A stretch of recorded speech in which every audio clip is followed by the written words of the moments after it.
Okay, I'm gonna move on to the next two guests.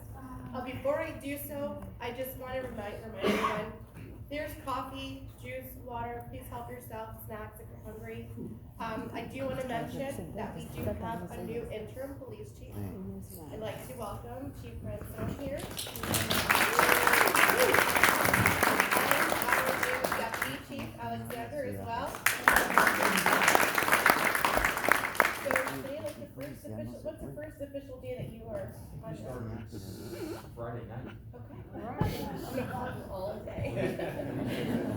What time is it? Yeah.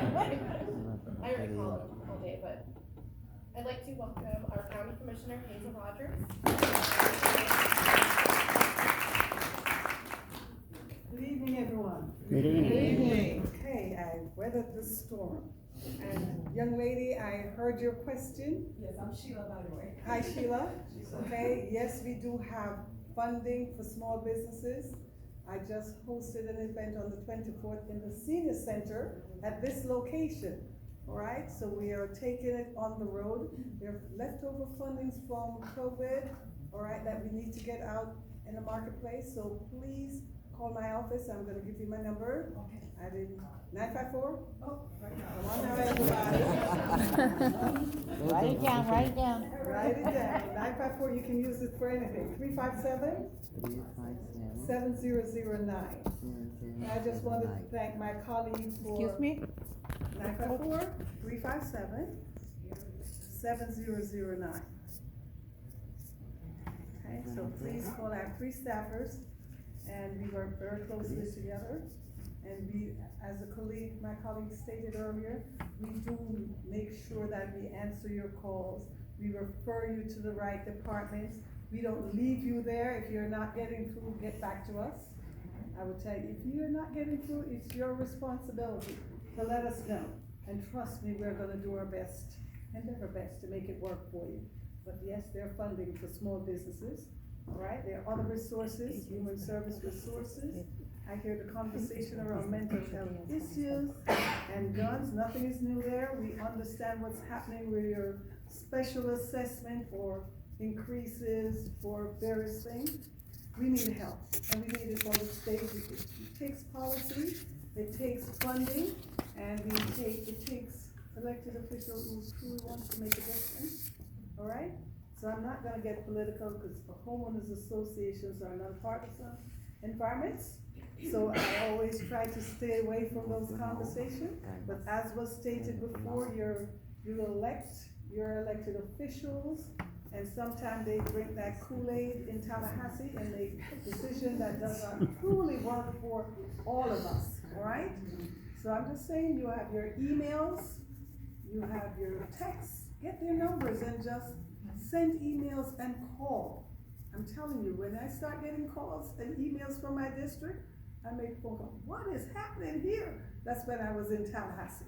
So I'm just asking you to use your email, reach out to your elected official. Don't take no for an answer. Don't take no for an answer from me, because when you call me, I'm gonna make sure I do what I'm supposed to do and guide you in the best way possible. So my number again, please call my office, ask your questions, stay on top of us. Sometimes we do get busy, and sometimes we miss the phone call, right? Oh, yeah. Sometimes we do, but you won't get too many from I my never office. call anybody. I want you to call. What's your name? What's your name? Brenda Sola. Brenda, write my number down. You better call me tomorrow. I got Call your me number. tomorrow. And you should be getting emails from me, and if you need to hear from me by email, if you allow the commissioner to share your email numbers with me, you will get current information from my office. All right, so please call, Thank leave you. your name and number, and let me join our colleague in introducing our next senator. How are you, former county commissioner? Yes. Barbara Sharif.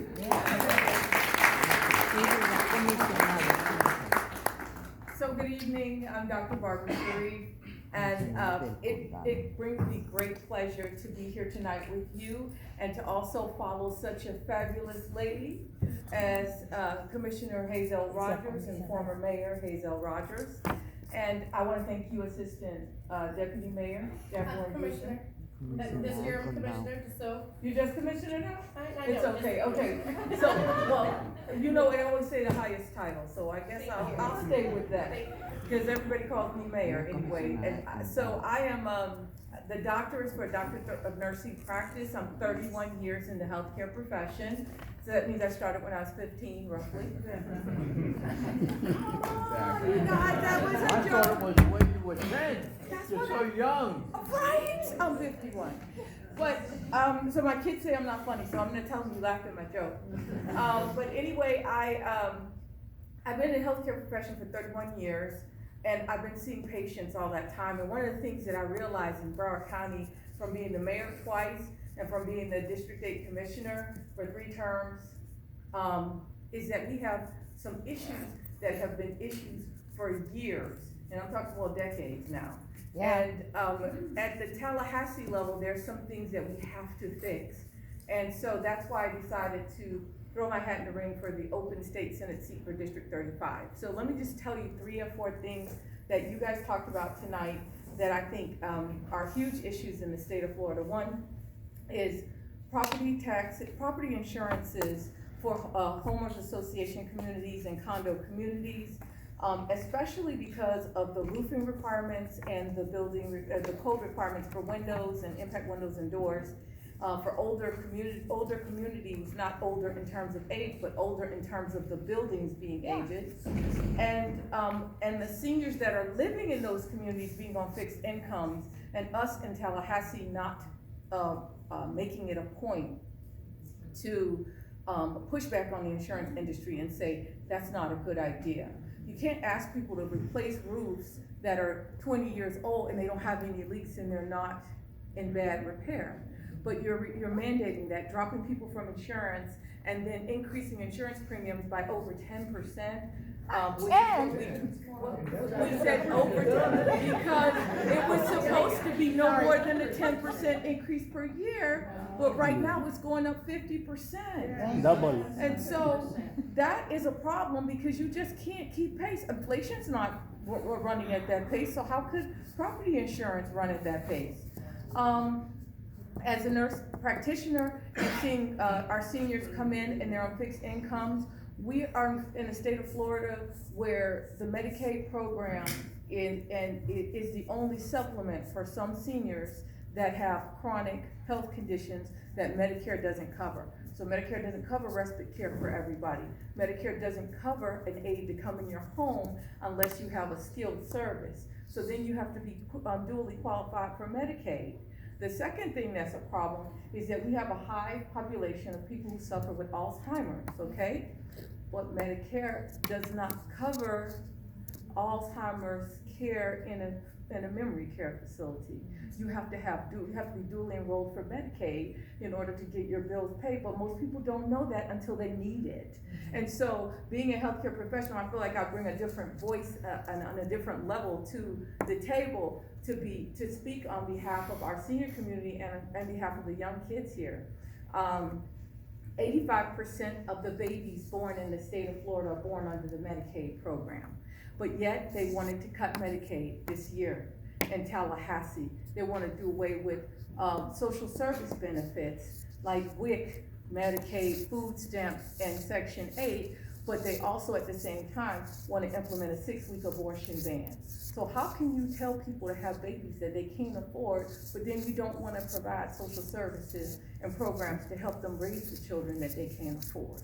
It's an oxymoron. It shouldn't be done. It doesn't make any sense. Besides that, it's been 50 years since abortion's been legal and women don't have to use coat hangers and hide to get a birth control pills and miss out on health care because they're afraid to go in and get preventative care.